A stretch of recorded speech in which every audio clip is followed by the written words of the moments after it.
Le Gabon, 60 ans après l'indépendance, on va faire le bilan ce soir. On parlera aussi de la Côte d'Ivoire où les manifestations ont viré au conflit communautaire à Daoukro. Nous irons au Burkina. Un juge a été condamné là-bas à 1 an de prison pour tentative d'escroquerie. Et puis le Togo, Agbéomé Kodjo appelle à l'aide depuis un champ de maïs. Voilà le menu, c'est avec Credo Tété de Le Médium. Bonsoir Credo. Bonsoir Samuel. Et face à vous, David Diagwavi, togosite.com. Bonsoir David. Bonsoir Samuel. Bonsoir Credo. Bonsoir.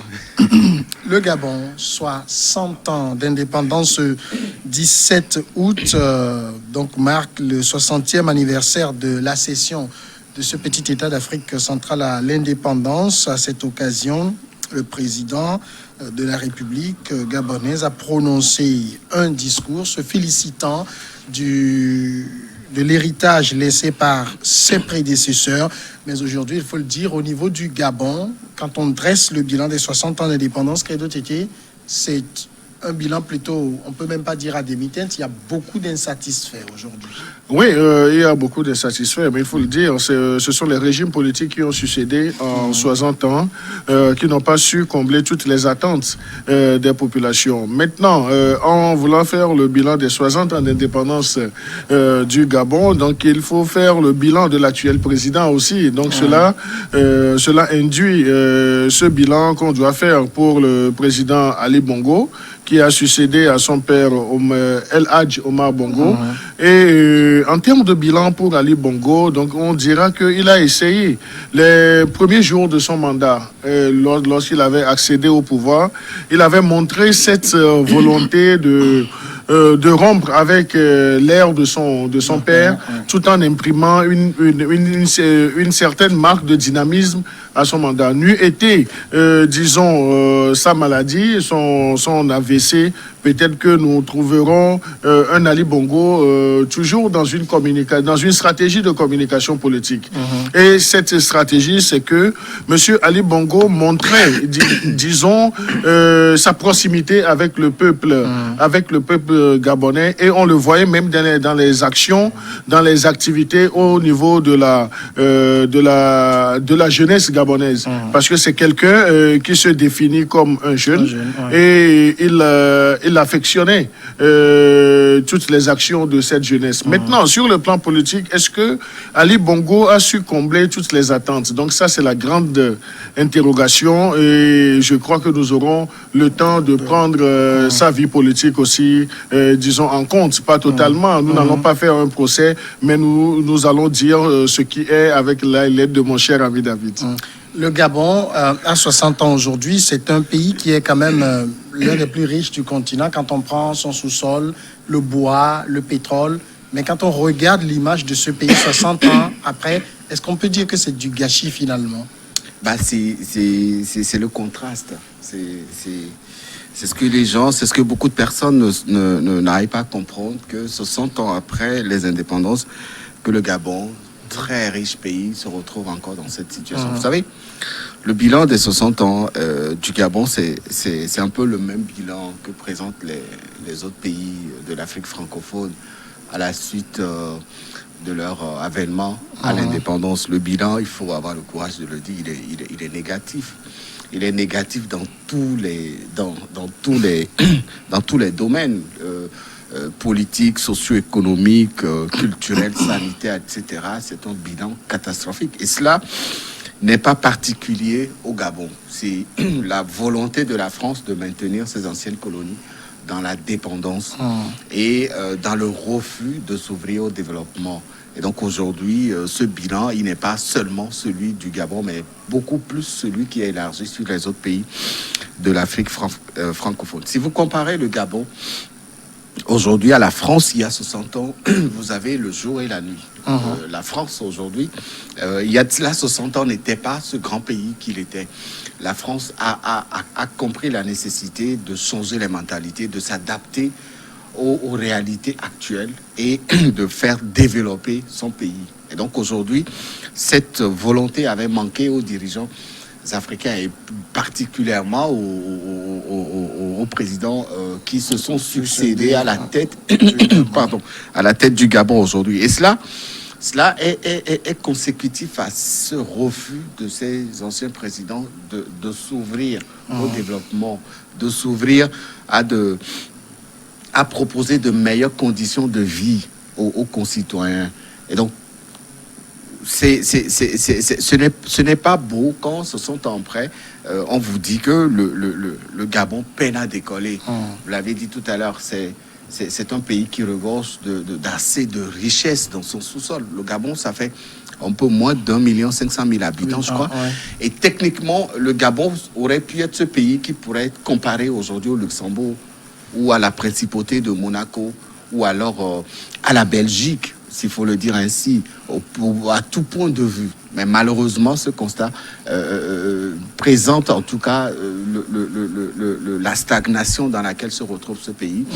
Et cela doit réveiller les consciences aujourd'hui. Le seul bilan qu'on peut sortir du Gabon après ces 60 années, c'est cette dictature qui a dirigé ce pays pendant un peu près de 40 ans, du temps du père Ali Bongo. Ouais.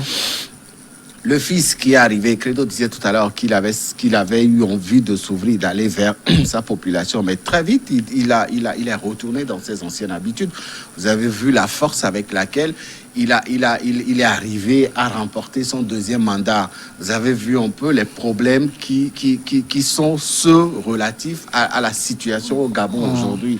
Et ce pays qui a du pétrole, quand on vous dit, qui a une grande diversité de forêts, qui vend des bois, qui dispose des bois. Du bois très recherché. Voilà, très recherché et très, très, très cher sur le marché international.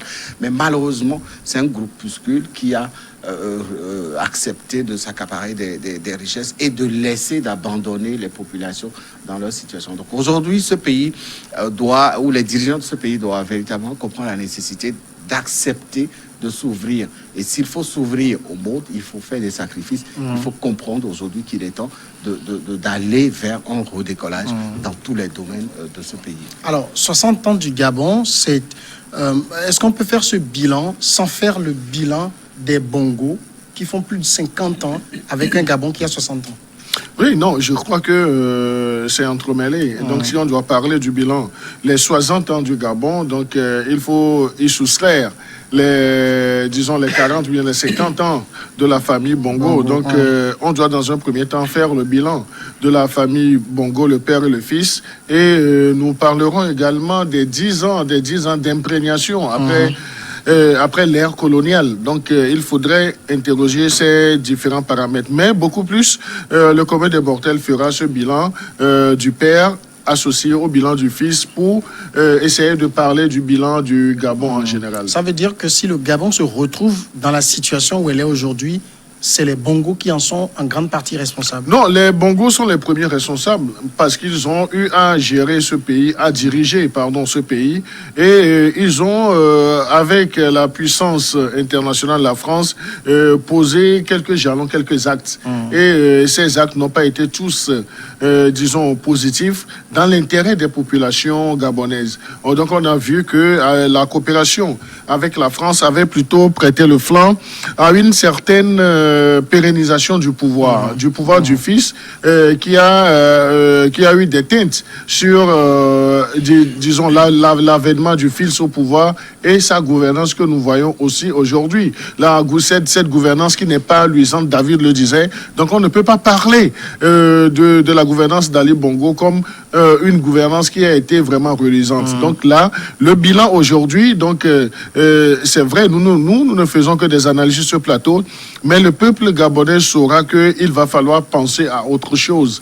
Maintenant, est-ce qu'il faille uniquement que le régime politique de l'heure continue sur la lancée du père? Donc ça, c'est la grande interrogation. Même si, je le répète, le fils, dès son avènement au pouvoir, a montré une certaine volonté de changement dans l'action, dans la conduite de l'action gouvernementale. Mais après, donc on s'est vu que en fait, c'était du folklore. C'était du matu vu. Et Ali Bongo, il nous en souvient que lorsque Ali Bongo était arrivé au pouvoir, donc c'était un Ali Bongo qui communiquait. c'était un Ali Bongo qui ne laissait pas passer toutes les opportunités où il devait s'afficher, même avec le milieu de l'humour. Donc, il était de tous les combats pour dire, en fait, mon papa n'était pas si proche de vous, mais moi, je pense, vu ma jeunesse, je dois être proche de... Un peu comme lui, c'est lui, moi, c'est moi. Oui, on peut le dire dans une certaine mesure, mais je ne peux le confirmer parce que ce sont deux situations assez différentes, pas disparates, mais assez différentes. Donc, je ne me saurais pas, je ne peux pas aller sur ce terrain pour faire cette comparaison. Je n'ai pas la prétention de le faire et je n'ai pas les outils nécessaires pour le faire. Alors, en tout cas, quand on écoute les Gabonais aujourd'hui, 60 ans après, que ce soit les jeunes ou ceux-là même qui vivent encore, qui ont connu l'indépendance, ils se disent que finalement, c'est comme si ce pays n'était pas mûr pour cette indépendance-là. Quand on voit le résultat. Oui, ce n'est pas seulement que le Gabon, hein, c'est les autres pays. Oui, les 17 qui célèbrent leur indépendance cette année. La situation en RDC, au Congo, au Cameroun, au Togo, etc., le Bénin, la Côte d'Ivoire, etc., c'est pratiquement la même situation. Hein. Et donc aujourd'hui, beaucoup avaient jubilé lorsque le Gabon avait accédé à l'indépendance. Mais très vite, les gourmandises et tout ça ont pris le dessus. Et on n'a pas pensé à l'intérêt du pays, on n'a pas pensé à l'intérêt général des populations de ce beau pays. Et donc, la France, comme je le disais tout à l'heure, dans les années, je crois, 1960-1970, la France n'était pas comme ça. Hein. Et le Gabon, la situation du Gabon était comparable à celle de la Corée du Sud, à celle de certains pays asiatiques qui, aujourd'hui, ont réussi à imposer un développement qui a pris en considération tous les besoins du pays. Mais malheureusement, le Gabon, c'est pas le même constat. Et ce qui est difficilement compréhensible, c'est que voilà un pays qui est riche, très riche, immensément riche, qui a une petite population, sont moins d'1,5 million ou moins de 2 millions en tout cas, mais qui arrive qui peine à nourrir ses enfants, qui peine à faire développer le pays.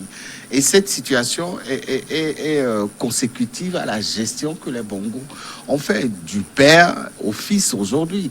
Le père a mis toutes ces années à amasser des richesses, à ne pas penser à développer son pays. Le fils, il est arrivé les premières années de son mandat, il a fait croire aux Gabonais que oui, il est celui qu'il fallait. Et donc le père, c'est lui, lui, c'est lui.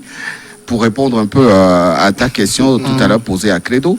Mais très vite, les vieilles habitudes ont refait surface du côté du fils. Aujourd'hui, il est malade. Tout le monde sait que Ali Bongo, il est hémiplégique. Et le fait d'être hémiplégique ne vous donne pas la facilité de pouvoir répondre aux exigences relative à votre poste de président de la République, mais néanmoins, il refuse de partir, il s'accroche. Ça, c'est aussi un problème. Vous avez vu comment les dernières élections présidentielles se sont déroulées au Gabon pour l'envie d'une seule personne. On bloque tout un département, on reprend les élections, on reprend le décomptage, etc. Et on arrive à trouver le juste chiffre pour le faire passer. Et tout ça, aujourd'hui, rime à ces vieilles habitudes-là. Et donc aujourd'hui, les Gabonais continuent pas à s'interroger. Comment peut-on comprendre qu'un pays indépendant continue d'être tributaire de la France sur le plan monétaire? Ce pays est toujours tributaire de la France et malgré ces immenses un peu comme les autres. Un peu comme les autres. Voilà. Donc c'est un bilan qui concerne tous les autres pays. Et la France, après les indépendances, a voulu quelque part se débarrasser de ces colonies, mais en gardant en main tous les secteurs vitaux qui pourront participer à faire développer ces pays-là. Moi, je suis surpris lorsque, je vais encore le dire, lorsque j'arrive en France pendant mes voyages, je suis surpris de voir comment la France, elle est immensément développée dans tous les domaines, que ce soit dans les villages, dans les campagnes, dans les villes, etc. C'est un pays qui a réussi à imposer un développement. C'est un pays qui a réussi aussi à stabiliser son secteur politique avec les différents présidents qui se sont succédés, etc. On n'a jamais connu un président français qui a fait 40 ans ou 30 ans au pouvoir. On n'en a pas connu. Alors pourquoi ça se passe comme ça chez nous en Afrique et que certains pays acceptent de de se retrouver face à de se retrouver incapable, voilà, et impuissant face à ces situations-là. Et donc tout ça ne pourra jamais faire réussir à présenter un bilan positif de tous ces pays. Le Gabon, ça attriste de toutes les façons, ça attriste qu'un pays qui soit aussi immensément riche se retrouve dans cette situation où des gens n'arrivent pas à aller se soigner convenablement en cas de besoin. Quand on remonte à l'indépendance du Gabon, il y a le premier président Léon Mba. On se rappelle de lui et tous les historiens s'accordent à dire qu'il n'a jamais été favorable à l'indépendance. Pour lui, il fallait rester dans la communauté avec la France. Et donc, cela expliquerait pourquoi même son successeur Bongo Père, s'est inscrit dans cette ligne d'être un peu le bâton sur lequel la France s'appuie en Afrique centrale. Non, je crois que le combat de Léon Mba, c'était beaucoup plus une affirmation. Donc, c'est dire que si je ne peux pas avoir des marges de manœuvre assez claires, donc pourquoi prendre de l'orange pour me donner sous l'image ou bien sous l'apparence du citron.